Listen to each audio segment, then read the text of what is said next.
மீண்டும் ஒரு ஜாதிய ஆணவ படுகொலை இந்த தடவை தமிழ்நாட்டில் இல்ல, மகாராஷ்டிரால.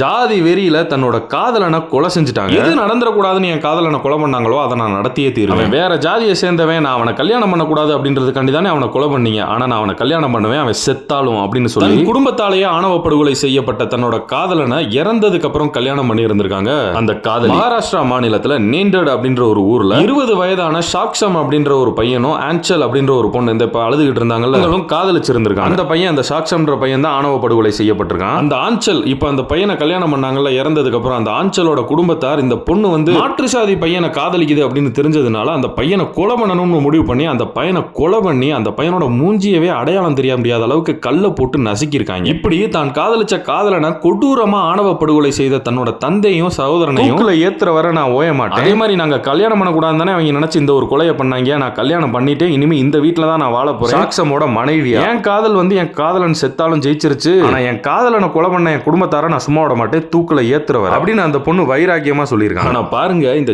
ஜாதி ரீதியான ஆணவ படுகொலைகளை இன்னும் எத்தனை இந்த இந்தியா பார்க்க போகுது.